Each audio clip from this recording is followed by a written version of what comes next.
Liam Bradford, a self-made millionaire, abandoned his wife for a supermodel. She showed up at his wedding in Florence, Italy, with triplets growing inside her. But the words meant nothing to him now. They cleansed Liam's conscience. A man who had built an empire on bold gambles was now discarding one. The marriage was no longer a profitable asset, he said. The skyline of Milan he had conquered glittered behind him like a crown of frozen diamonds. His voice, once the heartbeat of her world, now sounded like a corporate statement. He pushed a leather portfolio across the sleek surface of his oak desk. It landed with a soft, cruel finality. The settlement is more than generous. It is, of course, conditional on you signing a strict non-disclosure agreement. He didn't meet her eyes. He was already looking at his next chapter, a chapter she didn't belong in. I'm marrying Bianca Moretti. The wedding is in 6 months. In that moment, as her world dissolved into the quiet drone of the penthouse's climate control, the only thing she could hear was the wild, terrified flutter of 3 tiny heartbeats hidden inside her, a secret he had just declared worthless. Her lips stayed still, but inside, Eva felt something tear loose in her chest. Not just the loss of a husband, but the raw death of every soft hope she had guarded since the first night they dreamed together on a cold garage floor. Before we go deeper, drop your city in the comments. We love seeing where you're watching from. Now, back to how it all began. It wasn't in a penthouse. It started in a cluttered garage, not some Silicon Valley myth, but a cold, rust-scented box behind a row of crumbling duplexes in a forgotten Boston neighborhood. Back then, Liam Bradford wasn't a brand. He was a verb, a restless engine of ideas. He had blueprints sketched behind his eyes and grease stained into the lines of his hands. Eva Clark wasn't his possession. She was the backbone. While he fought with circuit boards and tangled code, she built the scaffolding of their life together. She managed the chaos, stretched her modest paralegal paycheck to keep the lights on, and believed, fiercely, in the man whose dreams barely fit the walls of their rented studio. She still remembered the night he finally cracked the core algorithm for his breakthrough supply chain software, AccessNet. There was no champagne. He just collapsed into her arms, tears soaking her shoulder in a raw, holy exhaustion. "We did it, Ev," he had murmured into her hair, his whole body shaking. "Not me. We." In that moment, they were one soul, forged by sacrifice and unbreakable faith. She was the steady hand that held the compass while he charted the stars. She proofread his patents, negotiated with his first skeptical vendors, and soothed him through the panic attacks that struck like clockwork in the dead of night, when the fear of failure prowled the room like a living beast. And when the money came, it came like a tidal wave. First a drip, then a stream, then a biblical flood that lifted them from their shoebox apartment and dropped them into the rarefied air of the ultra-rich. The cluttered garage was replaced by a gleaming skyscraper. The oil-stained coveralls gave way to tailored suits. Liam Bradford, the restless verb, became Liam Bradford, the corporate icon. And somewhere inside him, something began to turn to stone. The whispered midnight talks about impossible dreams were replaced by sterile strategy briefings about market domination. The shared tears of exhaustion turned to a cold, razor-sharp focus only he carried now. Eva tried to hold on to the man from the Boston garage. She threw small dinner parties for old friends, hoping his laughter would slip back through the door with them. But he stayed distant, mind tethered to balance sheets and shareholder calls. She tried pulling him away for surprise weekend getaways to the rocky Maine coastline, the kind of quiet places where they'd once felt like just them again. But his phone hummed in his pocket like an extension of his bones. He was royalty now, and royalty doesn't linger in memories of struggle. He started talking about legacy like it was a fortress to protect, not a life to live. "Image is everything, Eva," he'd say, eyes drifting over her classic, modest wardrobe with an edge she'd never heard before. "Perception is reality." He wasn't just building a business anymore. He was sculpting a dynasty. The first time he mentioned Bianca Moretti was so matter-of-fact it could have been about a quarterly report. "She's the new face of the Bradford Foundation's global campaign. Big reach, good PR." Eva had seen the photos. Bianca looked like a marble statue come to life, flawless, impossible, the physical embodiment of the spotless perfection Liam worshipped now. She wasn't a partner. She was an accessory, the crowning jewel to polish his legacy. Eva felt him drifting away, not like an earthquake, but like a glacier moving inch by inch. He was slicing off the part of himself that still smelled of oil, of fear, of the young man who once needed her to hold him up. When she found out she was pregnant, a fragile hope flickered inside her. A child, not forged of steel and glass, but of skin and heartbeat. Maybe a way back to the beginning. She planned a quiet dinner, something just for the two of them. A moment to remind him of who they were before the boardrooms and the billion-dollar valuations. But he canceled for a last-minute trip to Zurich. Then he canceled again for an acquisition. Finally, she walked into his office, the positive test tucked deep in her purse like a talisman. He was on the phone, back turned, staring out at the glittering city he now ruled. "The numbers are clear," he said coolly into the receiver. "It's a clean break, minimal fallout." He was saying, "It's a clean cut, minimal fallout," when he turned and saw her. His face didn't soften, it sharpened. He ended the call without a word to her and launched straight into the speech. It was a corporate purge, dressed up in polite language. The marriage was no longer a viable asset, the settlement, the NDA. He never let her speak, never gave her a breath to say she was carrying his child. As he described Bianca, the wedding, the future that had no room for her. Her secret turned to lead in her belly. A truth that had no place, no value in Liam Bradford's shining empire anymore. She walked out of that glass fortress, the leather portfolio pressed to her chest, feeling like a ghost. He hadn't just walked away from her. He'd erased her from the official record. Back in the cold, echoing penthouse that used to be their home, Eva collapsed onto the marble floor and let the sobs break free. Her hands protectively cradling her stomach. It wasn't just her anymore. He hadn't abandoned her. He'd abandoned them. All four of them. And somewhere in that cavern of grief, something new took root inside her, something sharp, cold, and immovable. It wasn't hatred. It was resolve. He thought he could cut out his past like a bad investment. She would, in her own time, make sure he faced it. The 6 months that followed were a trial by fire. In his calculated ruthlessness, Liam Bradford made sure Eva lacked nothing materially. A sun-drenched villa on a quiet stretch of the Amalfi Coast appeared in her name, fully staffed, secure, stocked with anything money could buy. Cash, endless streams of it, filled a private account. It was a golden cage, meant to keep her pampered, silent, invisible. He was paying to outsource the inconvenience of her existence. The messy chapter he wanted buried. But he underestimated Eva Clark. He mistook her for a problem to be managed, not a woman forged from unyielding steel. She didn't wilt in her pretty prison. The initial shock hardened into a fierce protective fire. She wasn't just Eva anymore. She was a sanctuary, a shield.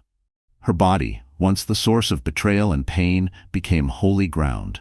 Her days settled into a quiet routine, prenatal yoga, long walks along the rocky shore where the ocean breeze felt like a blessing, and endless hours buried in the villa's old library. She wasn't reading for distraction. She was learning. She devoured everything about raising children alone, about child psychology, trust structures, and financial legacies. She was building an ark for her babies, a life where they would be defined not by the father who discarded them, but by the mother who would love them enough for 2 lifetimes. Not defined by their father's absence. Then came the day of the ultrasound. The technician, a warm woman with kind eyes, guided the cool wand over Eva's belly. "Well," she said, a slow grin spreading across her face. "There's one strong heartbeat." She paused, shifting the wand slightly. "And here's the second one." Eva's breath snagged in her throat. Twins. A wave of terror and wonder washed over her before she could even think. Then the technician's eyes went wide. "How? Hold on a second." She squinted at the monitor, zoomed in closer, brows knitting in surprise. "Well, would you look at that? Hello, little one." She turned the screen so Eva could see. 1, 2, and 3. "Congratulations, Mama. You've got a full house. Triplets." The word reverberated in the dim room, a decree from the universe. It was terrifying. It was glorious. It was a secret so immense, so powerful, it felt like a weapon clutched inside her. That night, she didn't cry. She sat on the villa's terrace, watching the moon climb above the black ribbon of the sea. And she laughed. A low, husky laugh that bubbled up from her belly and drifted into the night. It was the laugh of a woman who had just been handed a cosmic joke written by the gods themselves. Liam Bradford, the master strategist, the emperor of calculated futures, had unknowingly seeded a wild, beautiful chaos that now bloomed far outside the borders of his manicured world. Meanwhile, the rest of the world was drowning in images of Liam and Bianca. Magazine covers, paparazzi shots, her flawless face beaming beside him under soft studio lights. The couple redefining legacy screamed one headline. An exclusive with Bianca boasted, "I'm not marrying a millionaire, I'm marrying a visionary." In the interview, Bianca spoke glowingly of Liam's dream to build a family when the time is right, their plan for an efficient, polished life. Eva read it all without bitterness. It felt like watching a stage play, a pretty fantasy so far removed from truth. It was almost funny. Liam wasn't a visionary, he was an editor, cutting out every line that didn't fit his precious storyline. The birth was an ordeal carved out of pain and grace. 2 boys, Luke and Noah, and a girl, Lily, tiny, fragile, absolutely perfect. Watching their 3 peaceful faces as they slept, Eva felt a love so fierce it nearly split her open. They were her universe now, her reason, her whole world. The ghost of Liam Bradford, the man in the glass tower, shrank to nothing compared to the solid, breath-warm truth of these 3 miraculous souls. She handpicked a small circle of women she trusted, a nanny, a cook, a discreet security guard, each woman strong in her own scars. Her villa turned into a quiet matriarchy, a sanctuary woven from survival and calm strength. As the months bled into a year, then 2, then 3, Liam's lawyers tightened their grip on the silence clause. A sharp, loyal attorney of her own took every call. Threats about a photo a local snapped on the beach, polite reminders about the terms she'd signed. Liam Bradford was a ghost drifting along the edges of her world, a distant, paranoid king always double-checking the locks on his golden cage. Eva's defiance was a lesson in quiet rebellion. She never broke the contract. She never spoke his name. She simply lived, fully, openly, and right in the heart of her small coastal town. She donated a new collection to the public library, her name, Clark, engraved on a neat brass plaque by the entrance. She funded an entire wing for the children's ward at the community hospital. She wasn't a hermit. She was a cornerstone. Her power wasn't in words. It was in the solid, visible proof of the life she'd built, a life that quietly testified to everything he had thrown away. The kids grew fast. Luke was the quiet observer, carrying his father's piercing eyes. Noah was a hurricane of laughter and scraped knees, never still for long.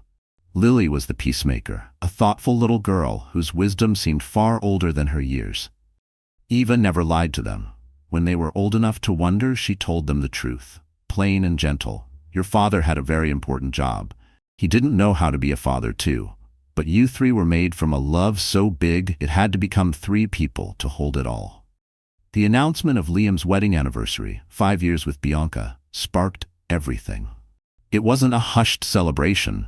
It was pitched as the social spectacle of the decade, a grand masquerade ball at his massive countryside mansion. They were renewing vows, the theme plastered on every glossy magazine and society column. Legacy, and a vision for the future. It was an altar to his carefully edited version of the past. That's when Eva decided. This wasn't about revenge. Revenge was petty. This was about balance, a moral reckoning. Her lawyer warned her. "You're waking a sleeping dragon, Eva." Her voice stayed calm. "The dragon's been dozing for 5 years. It's time he remembers what he tried to burn away."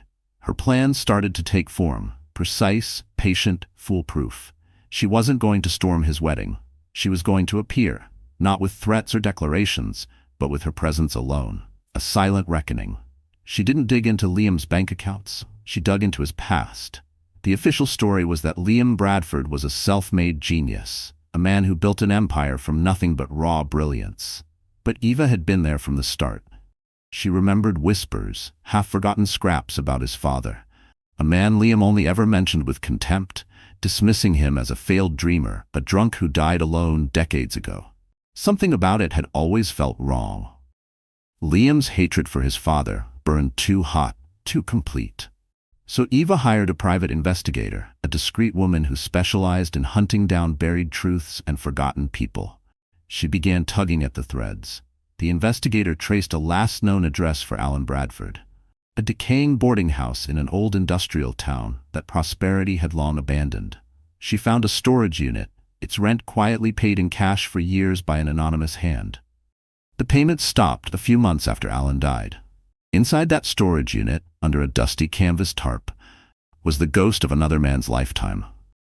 Cardboard boxes of journals, every page written in neat, elegant script, detailed technical drawings with an engineer's precision, and tucked in the corner, a bulky, awkward prototype, a crude ancestor of the sleek core component at the heart of Liam's signature AccessNet system.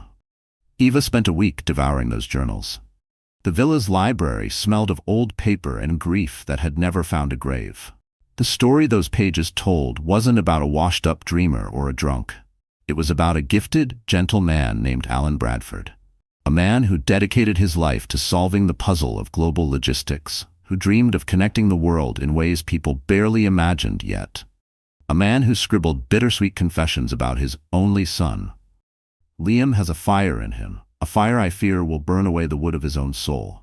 He sees my work not as a passion, but as a waste of profit. He hunts for weaknesses in people, even in me. Near the end, the entries turned bleak. Alan wrote about how Liam, then a rising shark in a cheap suit, had shown up at his door. He mocked Alan's scribbled notes, called the prototype a toy, and offered a pitiful check to buy out every scrap of intellectual property. Alan refused. 2 weeks later, his tiny workshop burned down. The official report called it an accident. All his primary research turned to ash.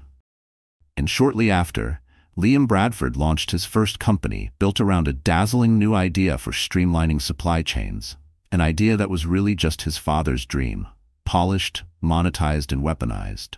The quiet stranger who kept paying for the storage unit Eva suspected was someone from Alan's old life, someone who knew the truth.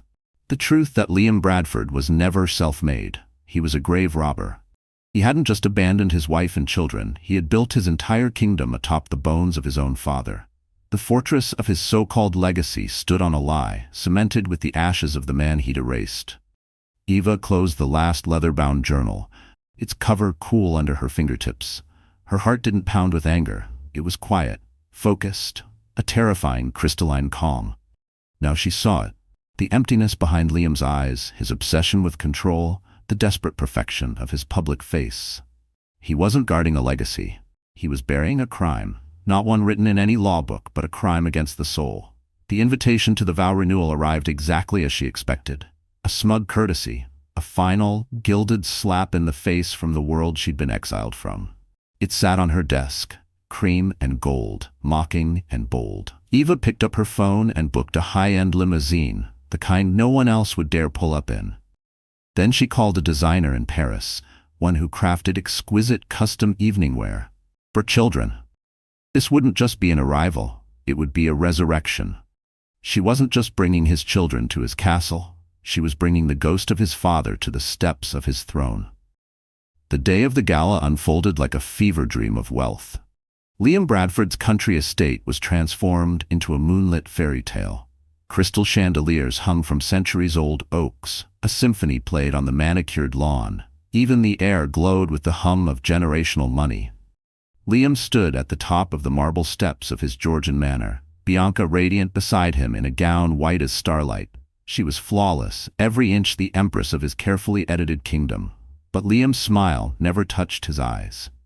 For 5 years, he'd lived in a state of low-level paranoia. Eva had been silenced neatly. No lawsuits, no scandals, no headlines. But the quiet had its own razor edge. He'd thrown a stone into the abyss, and it never made a sound when it landed. The silence gnawed at him worse than any fight would have. He scanned the line of luxury cars drifting up the sweeping drive. Everything gleamed as it should. Billionaires, politicians, celebrities. All the chess pieces he needed for tonight's spectacle of power. And then he saw it. A limousine, but unlike any other in sight. Not the sleek, shiny black favored by the new money crowd. No, this was a deep silver Rolls-Royce, timeless, regal. It glided forward with an unhurried grace, splitting the river of lesser cars as if it owned the road. It didn't turn toward the guest drop-off. It rolled straight to the foot of the grand staircase, the spot reserved for no one. The orchestra faltered. A violin squeaked, sharp and startled. A hush rolled through the sea of designer gowns and polished tuxedos, and Liam Bradford's blood turned to ice. He knew, with an animal certainty that overrode all logic, exactly who was in that car. His head of security, a stocky ex-MI6 man, instinctively stepped forward, but Liam raised one sharp hand. Hold. The chauffeur, immaculate in a traditional gray uniform, swung open the rear door. The first to step out was a boy about 5, in a perfect miniature tuxedo. His expression was serious, guarded, and those dark, piercing eyes were unmistakably Liam's. He stood still by the door, like a sentinel. Next came another boy, nearly his twin.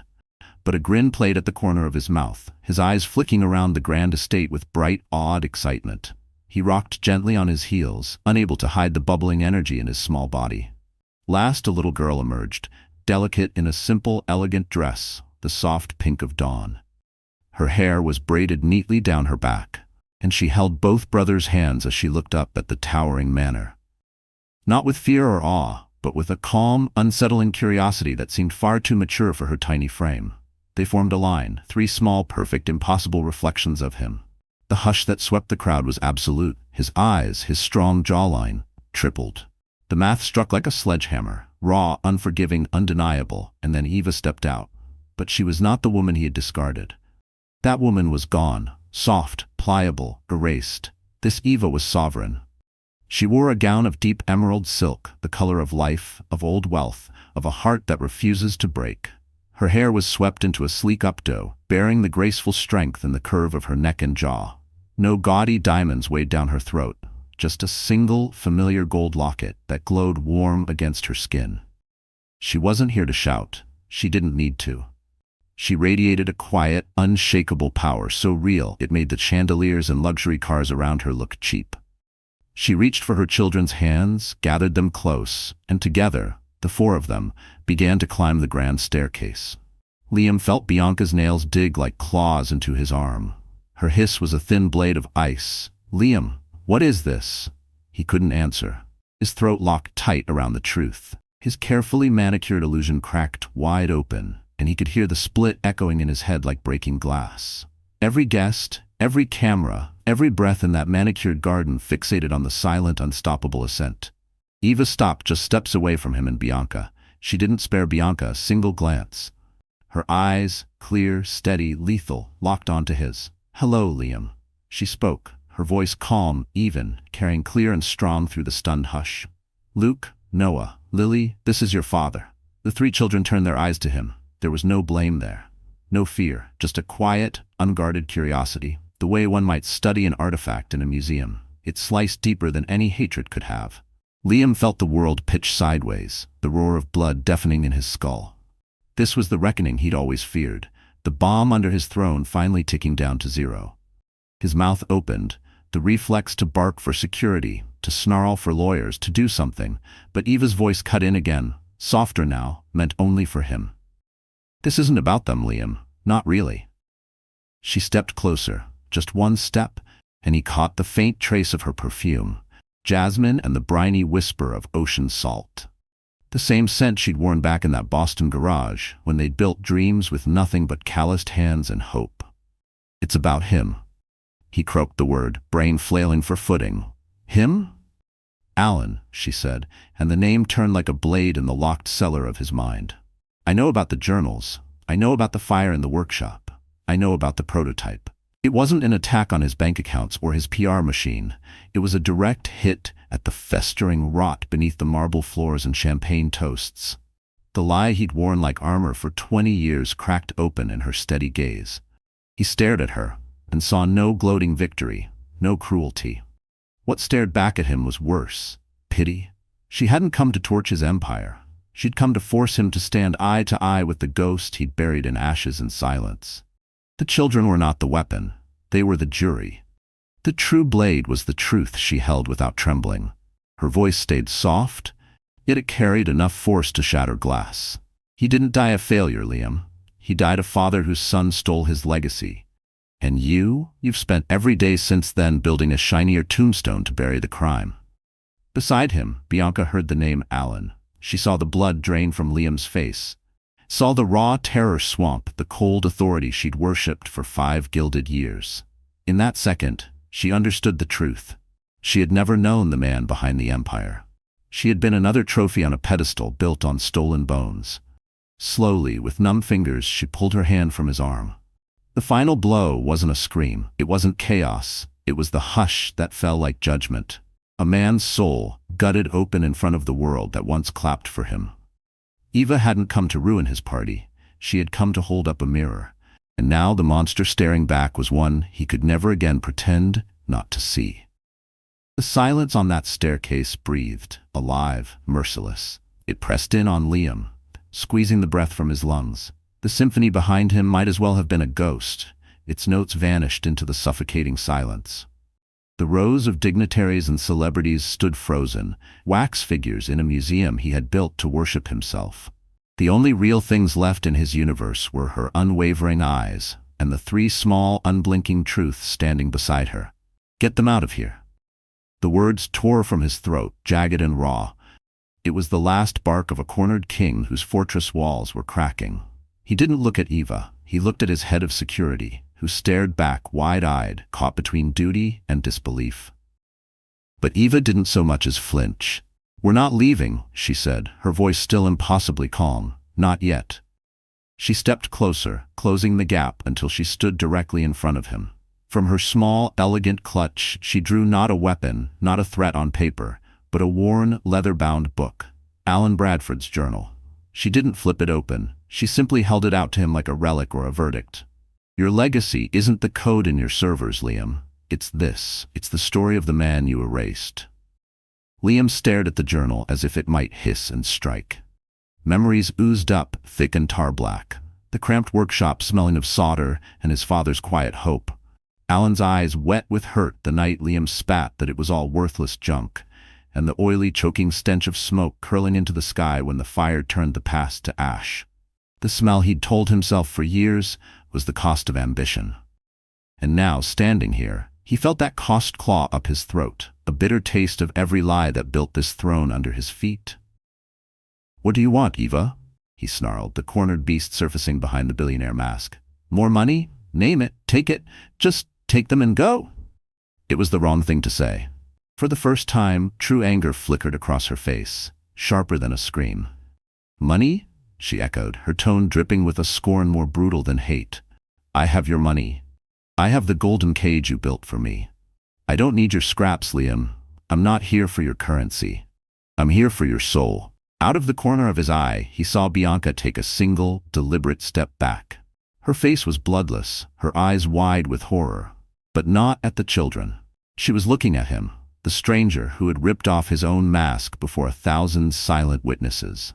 The brilliant visionary she thought she married was crumbling into a desperate, snarling, cornered animal.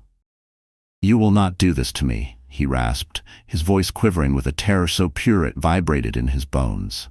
"You will not destroy everything I've built." Liam's voice cracked, torn between fury and panic. "You built nothing," Eva countered, her words dropping to a sharp, needling whisper that cut deeper than a shout. "You stole the foundation, and you've been terrified of a single strong wind ever since. This house, this gala, this woman on your arm, it's all just a barricade to keep your father's ghost out. But guess what, Liam? The ghost is here, right now, staring you in the face." He looked at Luke, his eldest son's dark, steady eyes so uncannily like Alan's. He looked at the leather journal still firm in Eva's hand. Past and present slammed together with the force of colliding galaxies, and he was trapped dead center. With a raw, guttural sound, he lunged, not at her, but at the journal. He lunged for the one piece of evidence he could still destroy, to tear it away, to fling it far into the night. But Luke, the quiet, watchful boy, moved like a flash of resolve in miniature. He stepped directly in front of his mother, planting himself between Liam and the truth. He did not flinch. He did not cry. He lifted his chin and looked his father dead in the eye with a disappointment so deep it struck like a blade. In that single stare, Liam saw every fragile lie he'd ever built crumble. He was no longer the unstoppable king. He was a frightened boy facing the father he could never defeat. It was the exact look Alan Bradford had given him all those years ago in that choking final fight, the look that said, "I see you, and you are less than you could have been." Liam froze mid-lunge. His hand hovered in the air, the strength draining out of him all at once. He wasn't staring at a boy anymore. He was staring at the ghost of the father he had betrayed, made flesh in a 5-year-old he had never had the courage to meet. The spell shattered. Sound crashed back in. A collective gasp, the buzz of whispered shock rippling through silk and diamonds. Cameras, no longer polite, clicked and flashed, recording every humiliating angle. The tycoon, unmade, the model, eyes wide with revulsion, the wronged wife standing unbent in quiet triumph, and the 3 small children who were proof that his empire was built on sand. Bianca didn't say a word. She didn't plead or lash out. She simply understood. The man she married was a lie. The glittering dynasty she flaunted was a counterfeit crown. With a still, devastating calm, she stepped back from Liam, then turned and walked away. She didn't run, she drifted down the marble steps like a white flag pulling itself from a battlefield. She passed through the whispering guests and vanished into the night. The queen had abdicated. Liam barely saw her leave. He was an empty vessel now, breath rasping in a chest that felt carved hollow. His hand fell, limp at his side. His shoulders sagged under the weight of everything he'd stolen and everything he'd lost. Eva did not gloat. She didn't twist the knife. She placed the journal gently into Luke's small hands. "This belongs to our family now," she said, her eyes never leaving Liam's broken stare. She gathered her children's hands once more. "Let's go home." Together, 4 unshakable silhouettes wrapped in moonlight, they descended the same stairs they'd climbed. The crowd parted for them as if they were royalty returning to their rightful throne. In the hush, they were a living portrait of grace, the only unspoiled thing in a garden littered with expensive lies. At the base of the steps, Eva paused. She turned back one last time. She didn't speak. She didn't curse him. Her eyes said it all. A profound, quiet grief for the man who could have been so much more. Then she turned and disappeared into the night with her children, leaving Liam Bradford alone in the ruins of his own making. Then she turned, gathered her children into the waiting silver Rolls-Royce, and was gone. The orchestra stayed mute. The guests, awkward and hushed, began to drift away, dissolving back into the night like shadows fleeing a dead bonfire, leaving Liam Bradford alone on the marble steps of his hollow kingdom. The flashes of the last paparazzi cameras flickered like dying embers, mocking him with each pulse of light. The grand finale of his life was not a celebration. It was the echoing, merciless silence of a legacy revealed as a fraud. The aftermath hit like a landslide. The footage of Eva's sovereign arrival, Bianca's icy retreat, and the 3 children, undeniable proof of Liam's hidden truth, looped endlessly across every news channel and gossip site. Bradford's triple secret, empire of lies. The story obliterated the carefully curated legend he had spent 2 decades polishing to perfection. His company's stock cratered overnight. Board members called frantic emergency meetings. The kingdom everyone thought was bulletproof collapsed like cheap scaffolding. And Liam did not fight it. He disappeared. He retreated to the same countryside mansion, now a tomb for his own arrogance, and cut himself off completely. He fired his PR team, ignored calls from lawyers, locked the gates. For days he drifted through the echoing rooms, the lingering perfume of gala roses turning rancid in the stale air. He drank. He didn't eat. He stared into the glossy black mirrors of his designer furniture and saw a stranger looking back at him. Hollow eyes, sunken shoulders, no crown to wear. His rock bottom wasn't a single, cinematic crash. It was a slow, grinding spiral down into the truth he had buried alive. The ghost Eva spoke of was now his only companion. Alan Bradford's ghost, and the ghost of the man Liam might have been. One night, drunk and burning with a rage too big for his body, he stormed into his once mighty home office, the war room where he'd signed billion-dollar deals and plotted the future. He tore through it like a madman. Contracts flew like confetti, monitors cracked under his fists, shelves toppled, spilling trophies and framed press clippings across the marble floor. In the chaos, he unearthed a box his staff had quietly packed from his old penthouse, a box of Eva's forgotten things, never delivered. On top, a single small package sat sealed and waiting. With shaking hands, he tore it open. Inside was Alan Bradford's journal, the very same one Eva had wielded as a blade, but she hadn't taken it away. She had left it behind for him, not as a weapon, but as a key. Liam sank to the floor amid the wreckage of his carefully edited life. The journal rested in his lap like an anchor, and for the first time in his adult existence, he read his father's words. All of them. He read through the night, the dawn creeping in, spilling long accusatory shadows across broken glass and torn pages. He read about Alan's big ideas, gentle hopes, the patience of a mind brighter than Liam had ever admitted. And he read the parts about himself, pages inked with pride and a slow, dawning fear that one day the boy with fire in his veins would burn the world down just to hide the ashes. He saw his own reckless arrogance, his ruthless hunger, through his father's wounded but loving eyes. He didn't find blame in those pages. He found a eulogy for a bond he himself had strangled long before it could bloom. For a father he had never let himself know, and for the son he had never allowed himself to become. When he turned the final page, Liam Bradford finally broke.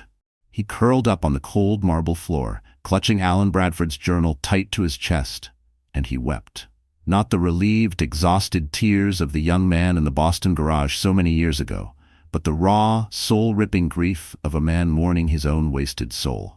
He sobbed not for the company slipping through his hands or the headlines yet to come, but for the child inside him who once only wanted to be good enough and had destroyed everything gentle in himself to feel invincible.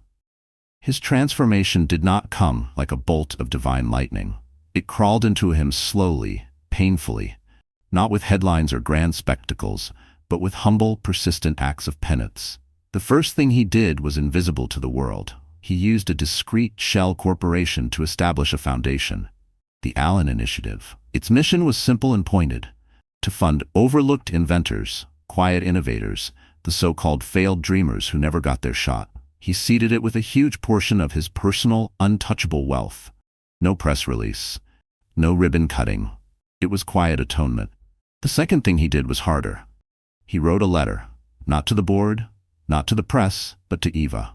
He didn't dictate it to an assistant or draft it on a laptop. He wrote it by hand, on plain white paper, his pen trembling over every word. It took him a full week to write the first one. It was not an apology. He knew the word was worthless by now. It was not a plea for forgiveness. It was a confession. "I've been reading his journals," he wrote. "I never knew him. I called him small and useless because I was terrified he was right about me. I see now that my entire life was just me screaming at his ghost that I could be more. And instead, I became a grotesque imitation of the success I thought would fix me. I didn't just steal his work, Eva. I stole the truth of who he was. I don't know what to do with that except to admit it." He mailed it himself. No courier, no lawyer, just an envelope in an ordinary mailbox with no demand for reply. A week later, he wrote another, and another the next week. They weren't apologies so much as pieces of a man picking apart his own lies, fragment by painful fragment. He wrote about the choking fear of failure that he had inherited and then weaponized. He wrote about the emptiness of his life with Bianca, a relationship sculpted for magazine covers, never meant to hold a real human heart. Eva read each letter. She never wrote back. She watched, and she waited. His third and most terrifying step was to reach out about the children. He didn't send a lawyer to demand custody or visitation rights. He sent a short, handwritten note to Eva. "I know I have no right to ask this, but would you be willing to send me a recent photograph of them? I just want to see their faces." Eva sent back a single school picture. Luke, Noah, and Lily, 3 bright smiles, each personality shining through. Liam placed that photo on the edge of his newly repaired desk, right next to an old, sun-bleached snapshot of Alan Bradford he had found tucked in the back of the journal. 2 legacies. One he had created and neglected, the other he had destroyed and mourned. Slowly, carefully, a fragile line of contact opened between them, managed entirely on Eva's terms. Liam's steps were always cautious, always deferential to her place as their mother. He asked about what they liked. Eva told him. Lily was a budding artist, always sketching and painting her dreams. Noah loved building sprawling Lego cities and knocking them down again. Luke was the quiet one, a lover of books and space and impossible questions. For Luke's 6th birthday, Liam didn't send a lavish gadget or a showy gift. He mailed a first edition of a children's astronomy book, carefully wrapped with a note inside. "Your grandfather loved the stars." He believed they held all the answers. Maybe you'll find some of your own. He began attending their school events, always invisibly, always on Eva's conditions. He didn't show up in an expensive car. He drove an old sedan, parked down the block. He sat in the last row of the auditorium during the school play, a shadow watching Lily help paint a giant cardboard castle on stage. He never approached them afterward. He didn't push. He just watched. A ghost content to stand at the edge of the light, bearing witness to the lives he had helped bring into the world. He was learning, haltingly, painfully, that fatherhood was not ownership.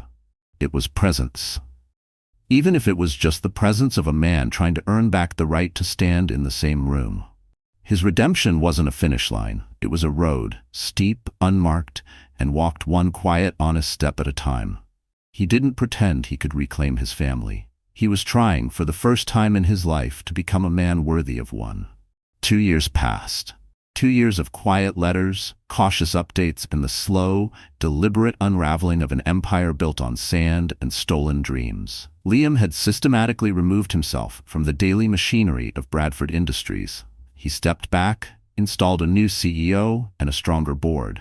He funneled what remained of his fortune into the Allen Initiative, the foundation that quietly lifted dozens of small inventors and lone dreamers out of obscurity. In a way, he had finally become his father's silent, posthumous partner. His bond with his children grew from non-existence to a delicate, fragile thread of trust. He had slowly graduated from lingering unseen in school auditoriums to supervised visits in the local park, always with Eva nearby, watchful but no longer an enemy. He learned that Noah's laugh could light up a whole playground, that Lily would stand in front of her brothers like a tiny lioness if she sensed a threat, and that Luke, serious and observant, could see straight through any fake smile or well-practiced speech. He never tried to buy their love. He learned to listen. He learned that real fatherhood was showing up. No press, no camera flashes, no boardroom glory, just presence, one quiet afternoon at a time. It was a fragile piece, a tiny, living ecosystem of forgiveness and learning, about to face its hardest test yet. A rival tech giant, run by a man whose cutthroat tactics eerily resembled Liam's former self, had been digging. They found a bitter, aging former associate of Alan Bradford, a man who knew the truth about the workshop fire and the stolen prototype. An exposé was coming, not tabloid gossip, but a bulletproof corporate investigation, slated to hit the Patent Office and the SEC like a bomb. It was a kill shot. If successful, it would unravel Bradford Industries' core patents and send the company into a tailspin. Liam's old guard, the same pack of shark-like attorneys who had once helped him build his fortress, descended on the estate in a frenzy. Their solution was simple, brutal, and brilliant. They had dug into Alan Bradford's past. They found old financial debts, private notes about his struggles with depression. It was enough to spin a story. Alan as an unstable, incompetent tinkerer, jealous of his son's legitimate genius. A sad relic, not a wronged pioneer. They could crush the exposé before it gained oxygen. Protect the company, protect the shareholders, protect the Bradford name. All Liam had to do was say yes. All he had to do was bury his father a second time. He sat in the cavernous boardroom, the same one where he once plotted market takeovers and celebrated crushing rivals over 12-figure contracts. The lawyers made their pitch, sharp, polished voices droning about damage control and narrative spin. But Liam didn't look at them. He looked to the far end of the glossy table. Eva sat there, not as his ex-wife, but as the keeper of whatever part of him still deserved to be called human. She hadn't said a word. Her hands rested calmly on the glass surface, her eyes steady on him, weighing, waiting. This was it. Everything he had done for 2 painstaking years, the Allen Initiative, the handwritten confessions, the silent promises to his children, came down to this final moment. Was he truly changed? Or had it all been a more sophisticated brand of damage control? When forced to choose between money and memory, between the lie that fed an empire or the truth that honored a father, what would Liam Bradford choose? He thought of Luke and the astronomy book, of his father's journal. The words looped in careful ink, dripping love and dread for a son who had once believed power was all that mattered. He thought about what it would mean to stand on Alan Bradford's grave and call him a liar, just to protect a company that was already a monument to his own sins. "No," Liam said. His voice was quiet but ironclad. The lead attorney stopped mid-sentence. "No, Liam, you're not understanding the stakes." "I understand the stakes perfectly," Liam cut in, his eyes locking across the boardroom. "For the first time in my life, I actually do." He pushed back his chair and stood. "There will be no smear campaign. We will not deny it. We will issue a statement, a full confession, and we will hold a press conference. I will tell the world that this company was built on the genius of my father, Alan Bradford, a man I betrayed in every way a son can." The lawyers gaped at him. It was corporate suicide. Financial immolation. "You're going to lose everything," his oldest counsel croaked aghast. Liam turned to Eva, and for the first time, he saw something in her eyes besides pity and regret. He saw respect. "I already lost everything that ever mattered a long time ago," Liam said softly. "I'm just trying to earn a piece of it back." The press conference shattered every broadcast record. Liam Bradford, once the infallible tech giant, stood at a plain podium, not draped in an expensive suit but in a simple shirt and worn trousers. He looked older, lined with losses, but the hunted, paranoid shadow was gone from his eyes. In its place was a quiet steadiness, a peace earned drop by drop. He told the whole truth. He didn't flinch. He laid bare his young greed, his brutal dismissal of Alan's brilliance, the 2 decades spent polishing a lie. He announced that Bradford Industries would voluntarily open its patents and set up a public trust. A large share of all future profits would be directed to the Allen Initiative, to lift up dreamers like the man he once stole from. Then he finished with the final cut. He was resigning permanently, stepping away from the empire he no longer had the right to hold. He walked off that stage with nothing but the shirt on his back, and the truth he had finally chosen to carry, freely and without fear. When forced to pick between his father's defiled fortune or his father's name, he chose his father. It was the final, raw proof that his redemption had never been a PR stunt. It was for his soul. 5 years later, the autumn sun spilled gold across a small, tidy workshop that smelled of sawdust, warm metal, and freshly brewed coffee. Inside, there were no glossy logos or corporate PR screens, only half-finished gadgets, scribbled blueprints covering old workbenches, and well-used tools left exactly where their owner would reach for them next. It was a place of quiet, joyful creation. Alan Bradford's dream, reborn in wood, metal, and patient hands. Liam, older now, his face lined with the proof of years lived rather than conquered, looked up from the delicate clockwork piece he was fine-tuning when Eva stepped inside. She carried a basket of crisp apples from the orchard, her expression calm, content in a way that needed no explanation. Their relationship had found its own quiet, unwritten shape. It was not romance reborn. The old wounds were too deep, the truths too real for any fairy tale return. It was something sturdier, a partnership in raising 3 extraordinary children, a hard-won friendship forged in the fires of truth and an unspoken daily forgiveness. Bradford Industries had survived, but it was no longer a roaring giant. It had become smaller, more principled, better known now for its charitable trust than its market share. The Bradford name no longer conjured images of ruthless conquest, but rather the strange public story of a downfall that had become something like grace. Luke, Noah, and Lily, no longer children, but sharp, bright teenagers, were thriving. They had a father now, not a distant ghost behind a glass tower, but a man who showed up at soccer games, who helped Lily build elaborate backdrops for her school plays, and who spent hours in this very workshop with Luke, debating astrophysics and tinkering with little machines that hummed and whirred with wonder. Liam had finally understood. A legacy wasn't an empire you defended at all costs. It was a bond you showed up for, a bridge you built every single day. Noah forgot his calculus textbook again, Eva said, placing the apple basket on a cleared corner of the workbench. Liam laughed, a warm, easy sound that once would have startled even him. That boy has a mind for chaos theory. Poor calculus never stood a chance. He wiped his hands on an old cloth. I'll run it over to school. As he turned to go, Eva's hand brushed over a small framed photo on the edge of his desk, the school portrait she had sent him years ago. Beside it rested that same worn, faded picture of Alan Bradford, forever young and hopeful in black and white. "Do you ever regret it?" she asked softly, her eyes still on the photos. "Losing it all?" Liam paused in the doorway. He looked back at the gentle hum of his workshop, the scattered blueprints, the smell of coffee and wood shavings. He thought of the skyscraper he once ruled like a warden, the suffocating dread that every lie might slip. He looked at Eva, the woman who hadn't ruined him but had, in her unyielding grace, forced him to save himself. His voice caught, but he didn't hide it. "Eva," he said, his throat tight with a truth that no longer frightened him.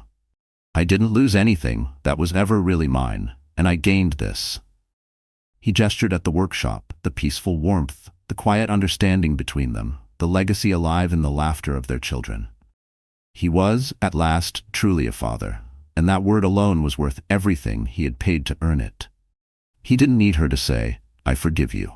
Her being here, in this place built on the honest foundation of his father's name, was forgiveness enough. Proof that he had become the man Alan once dreamed he could be. The man Eva had glimpsed once, long ago. In a cramped garage full of impossible dreams, she smiled, a small, real smile that reached her eyes and softened everything. "Go on," she said, and he did. She said softly, "Your son is waiting." He nodded, and as he stepped out into the crisp bite of the autumn air, he did not feel the burden of a lost empire on his shoulders, but the quiet, surprising lightness of a man who had finally claimed his true inheritance. It wasn't hidden in stock portfolios or polished branding. It was here, in the simple, courageous act of showing up, of living honestly, of understanding at last that the most priceless legacy a man can leave behind is the love he was brave enough to earn. And so the story did not linger as some cautionary tale of power and revenge, but as a gentle, echoing reminder that a soul, no matter how far it strays, can always find its way back home. Not by building bigger walls, but by finally, bravely, tearing them down. So the story is over, and our wonderful friends, are you still here with me at this hour? If you are, then maybe, just maybe, this story touched a part of your heart that still believes in second chances and the quiet power of truth. What did Liam's journey teach us? Maybe that sometimes the walls we build to protect our pride become the cages that suffocate our soul. Maybe that no empire is worth more than a father's good name or a child's trust. As the writer Anne Lamott once said, grace means that you're in a different universe from where you had been stuck, when you had absolutely no way to get there on your own. We all have secrets, regrets, old wounds we bury under busyness and excuses. But tonight, this story invites you and me to pause and ask, what legacy are we really building? Are we choosing truth over comfort, love over image? Are we brave enough to tear down our walls and show up for what truly matters? Liam didn't redeem himself with money or grand gestures. He did it by choosing day after day to stand bare and honest in front of the people he hurt, and to stay. That's a kind of courage too few talk about. So if you're still listening, I want to thank you for giving your heart and time to this story, and for being the kind of person who stays until the very end. If this journey moved you even a little, please tap that like button, share this with someone who might need it tonight, and subscribe to our channel for more stories that heal, challenge, and remind us who we really want to be. And remember, no matter how far you drift, home is never lost.